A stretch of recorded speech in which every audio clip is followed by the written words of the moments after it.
Hi, thanks for joining.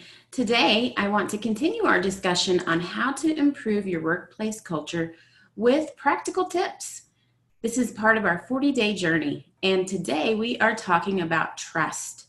Trust is one of those things that you don't really think much about unless there's a problem. But you can measure for trust. You can assess to see how you're doing with trust within your workplace. And trust is such an important factor in knowing if your employees trust you, if they're going to have high performance, engagement, commitment, all of those desirable workplace outcomes can be impacted by trust. So I want to get started with a few slides.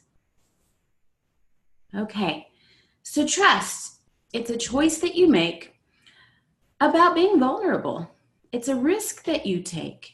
So as a leader or an employee of any level in the organization, are you being vulnerable with your own self, or are you allowing people in? Are you trusting them?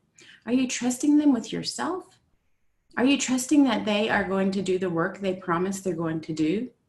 Are you trusting even in the little things? Do you trust that you're going to get a paycheck? Do you trust that the promotion you've applied for will be given a fair look? Do you trust? The first dysfunction of a team is usually the absence of trust. So if you're having conflict in your team or you're having some type of difficulty, maybe collaborating with each other, trust may be part of the problem. Trust is related to employee performance, employee engagement, and organizational commitment. So it's important that we get this right. And it's a critical factor whether your team is on-site or off-site. Maybe you have a blended team and you have some working in the office and some working remote or virtual. Regardless, trust is a huge deal that we need to attend to. So your assignment today, I want you to be vulnerable. Be vulnerable and share your story. As a leader, as a manager, use an opportunity like a staff meeting or a department meeting and talk about your journey. Talk about how you got to where you are today and just be vulnerable. Let people see who you truly are. This is a great step in building trust. I also have a task for you to talk with your people about the mission of your organization. What is the mission? Do they know the mission? What does it mean to you?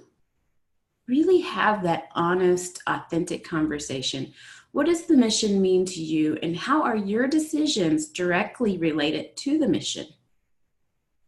And then a third opportunity is to use Patrick Lencioni's personal histories exercise. And I'll have this for you.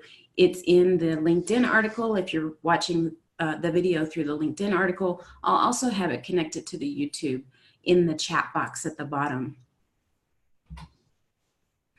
If I can help with any of these attributes of trust, meaningful work, sense of community, anything that we're talking about in this 40-day journey, feel free to contact me. You can reach me through my website at drdeborahdean.com, and I can help with measuring these attributes for you personally, for your workplace, for your department, and then coaching around these aspects to truly improve your workplace culture, which will have an impact on engagement, commitment, absenteeism, you name it. All right, have a great day, and I look forward to our chat tomorrow.